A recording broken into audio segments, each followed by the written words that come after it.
Buenas noches. Sean mis primeras palabras para saludar y agradecer en la persona de la doctora Bojana Kovačević Petrović, presidenta del comité organizador, y al doctor Dejan Mihailović, secretario general, a todos quienes participaron en la organización de este importante congreso de la Universidad de Novi Sad. Como ya se mencionó, las facultades de Filosofía y Letras, el Centro Iberoamericano CIBAM, la Facultad de Ciencias Técnicas, Facultad de Ciencias Naturales, Facultad de Tecnología, miembros del Consejo Permanente, autoridades, académicos y estudiantes.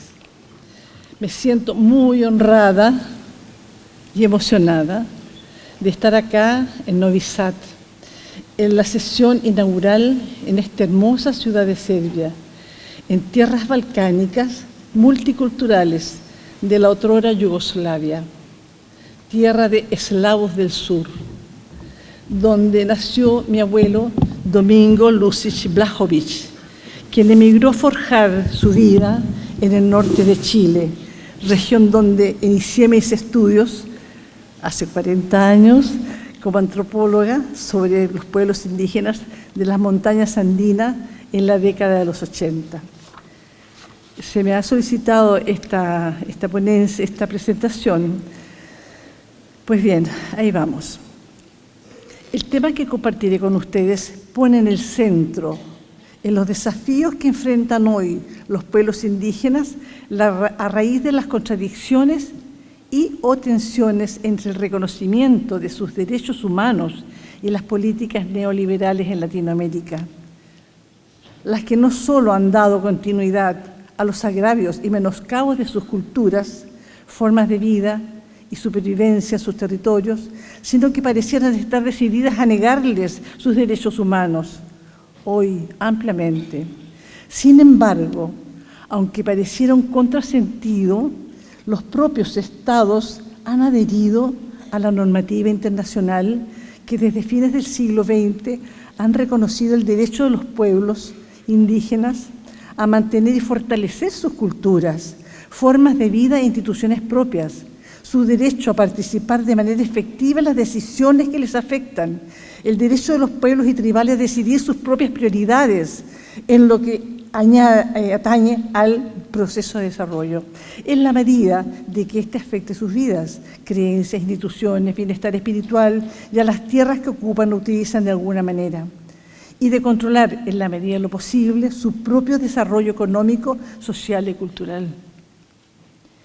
No podríamos entender el porqué de esta declaración de los derechos humanos especiales para los pueblos indígenas sin el conocimiento de la historia de estos pueblos, de cómo se llevó a cabo este proceso de conquista y colonización, cómo se incorporó la población, sus territorios y sus recursos naturales al sistema colonial, que bajo la concepción racista de la época justificaría que fueran avasallados, esclavizados, colonizados o ignorados. De hecho, desde entonces la subordinación ha sido una constante. Lo cierto es que el impacto de la conquista en estas sociedades fue devastador. En este devenir, la mayor violencia ocurrió en los siglos XVI y XVII. En la mitad del siglo XVII, la población nativa había disminuido ya en un 80%.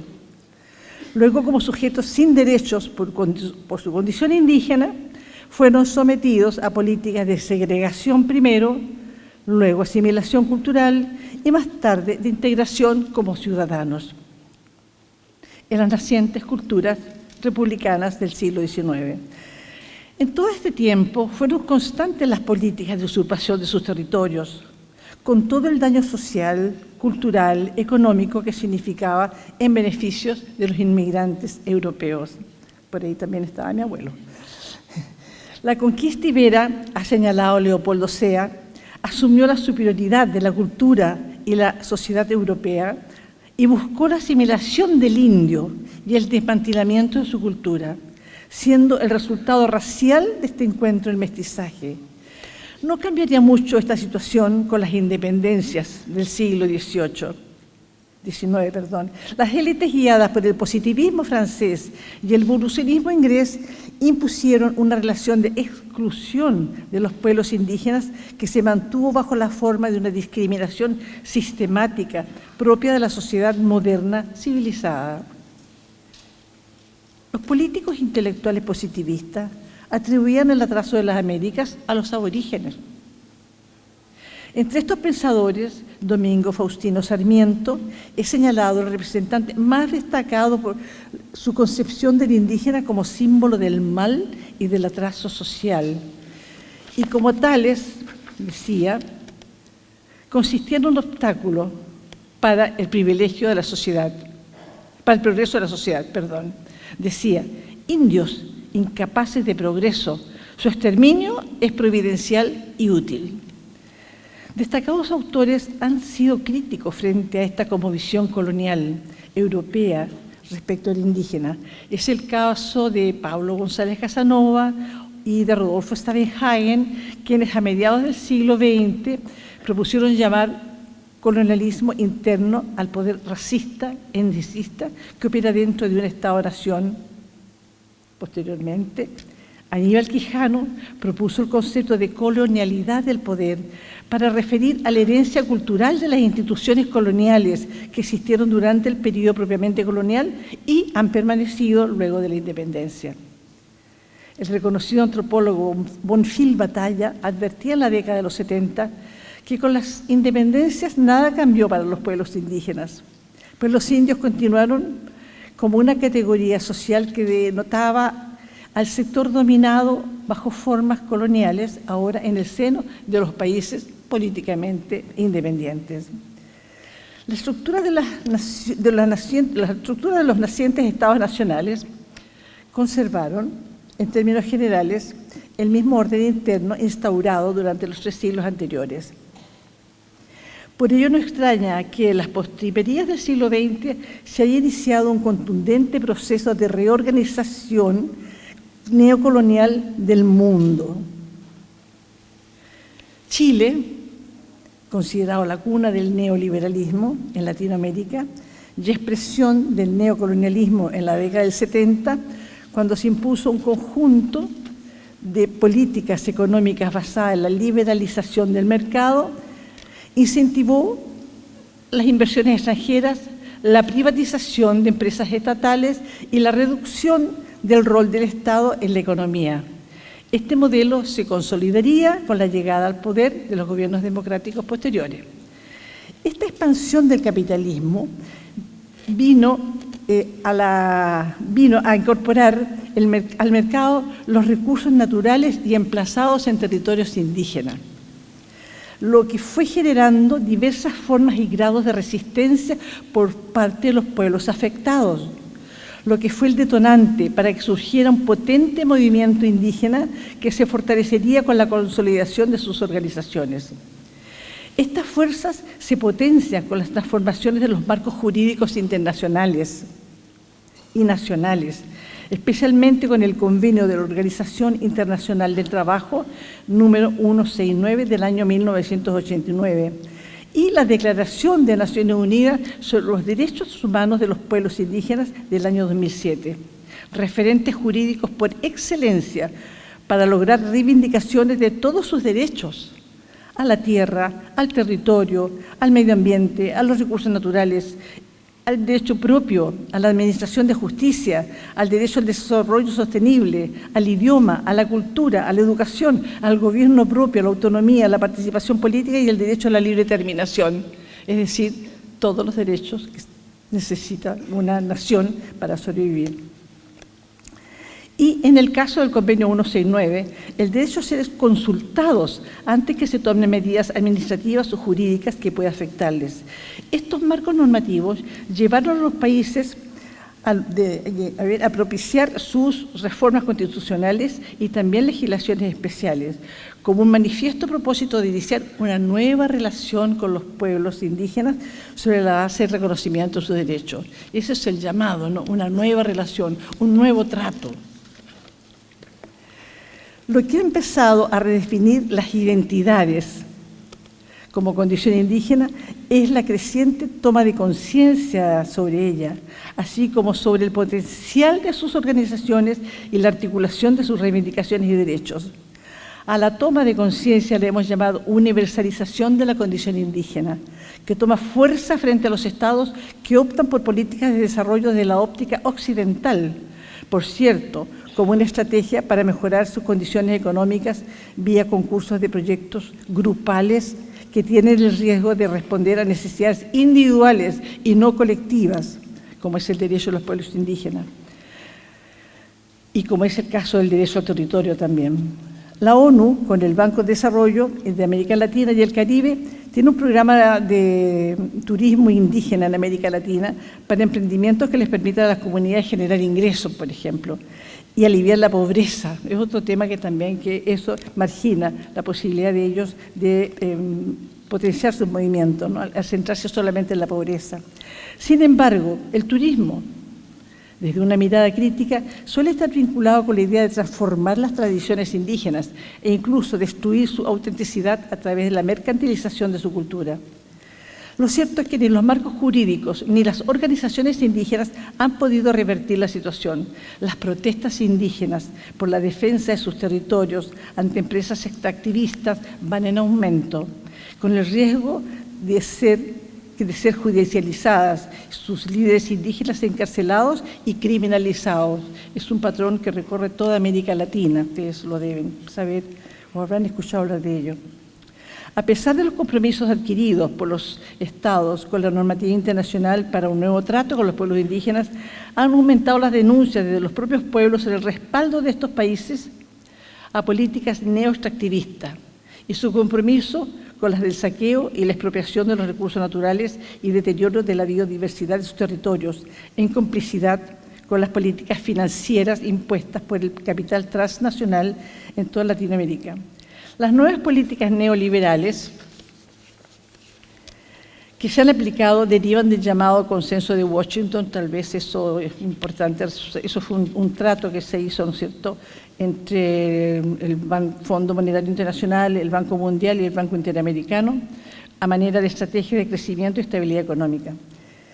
En el caso chileno, las políticas que hemos señalado contrastan con otras acciones emprendidas por los gobiernos que representan un modelo político administrativo de indigenismo de Estado, o sea, las políticas que salen del Estado, propuestas por el Estado. Estas políticas han frenado, debilitado y desarticulado silenciosamente el movimiento indígena, mediante políticas, entre otros, de transferencia de fondos concursables, al privilegiar derechos de los individuos por separado, reconociendo sus particularidades étnicas, lo que se inscribe en los principios del multiculturalismo neoliberal. Las políticas neoliberales tienden a reducir el poder del Estado en términos políticos y económicos, puesto que la mejor forma de promover el bienestar del ser humano consiste en no restringir el libre desarrollo de las capacidades y las libertades empresariales del individuo. Lo cierto es que el fortalecimiento de las organizaciones de estos pueblos constituyen la respuesta a una creciente presión que enfrentan los territorios indígenas, como ocurre en la Amazonía brasileña, con la explotación de petróleo, la minería, los monocultivos, con los pueblos de Guatemala perseguidos y estigmatizados, etc. Acusan que el racismo por parte de los gobiernos y empresarios sigue siendo una constante, aunque existan avances en la legislación nacional e internacional en la protección de los derechos humanos y territoriales. El acaparamiento de recursos de tierras que ha provocado la agroindustria y otros sectores extractivos sigue siendo una gran amenaza para los pueblos indígenas. Es por ello que las comunidades de todo el planeta llevan décadas movilizándose para que se reconozcan y respeten sus derechos. Como ustedes deben saber, los pueblos indígenas en América, las personas indígenas en el mundo ya están bordeando los 400 millones. En el caso de Chile, nuevamente, como estrategia de explotación del litio, se ha comenzado una nueva forma de trato, ¿ya? Últimamente, algunas empresas han comenzado a utilizar formas de negociación, acuerdos y compensaciones con las comunidades indígenas, y como es el caso de la Corporación del Cobre en Chile y la del litio, las que han invitado a han invitado a los indígenas a conformar comunidades y a trabajar en conjunto por una gobernanza que reconozca y considere efectivamente las perspectivas y visiones de las comunidades. Este es un tema también bien interesante porque las comunidades, en lugar de aplicar los derechos que se les han asignado, han otorgado, han reconocido, ¿no es cierto?, ahora están siendo tentadas a negociar en forma por separada con las empresas. Estamos presenciando nuevas formas para las inversiones extranjeras en la minería. Ello es también atractivo porque para quienes deciden buscar una identidad indígena, demanda que ha estado en aumento creciente y sustantivo.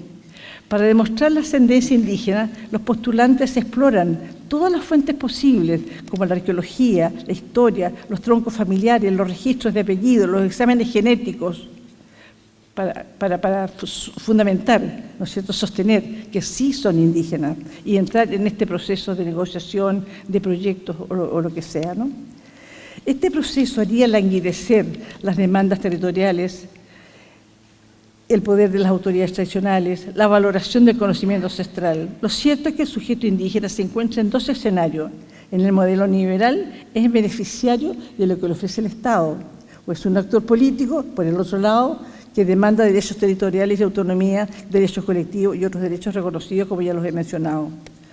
Hoy la vieja dicotomía entre lo tradicional moderno, atrasado, desarrollado, se pone de manifiesto y es fundamento para poner trabas a ciertos derechos de los pueblos indígenas que están consagrados en los tratados nacionales que ya he mencionado, como el derecho al territorio principalmente, ¿no?, incluso derecho a formar una nación. Se argumenta que las protecciones a las tierras comunitarias indígenas limitan fuertemente las iniciativas individuales, ¿no es cierto?, dejándoles en una condición de ciudadanos incapaces de tomar una decisión en propuesta de desarrollo. O sea, una comunidad no podría tomar una decisión, sino más exitosa sería si lo hacen en forma individual.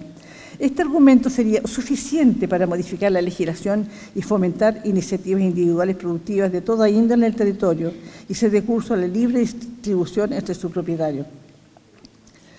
Quisiera concluir estas palabras señalando que estamos frente al mayor desafío que los pueblos indígenas están viviendo para proteger sus territorios, sus derechos colectivos sobre sus recursos naturales, su propio derecho de ser consultado, como lo mencionaba antes, y constituir una nación, entre otros reconocimientos que lo han hecho los organismos internacionales citados, en un marco del multiculturalismo neoliberal que es permisivo para impulsar nuevas identidades indígenas, aumentar la diversidad, pero en un marco donde el individualismo potenciado por proyectos concursables y políticas que desdibujan las demandas colectivas como pueblos y naciones, con un territorio propio y al interior de los estados nacionales.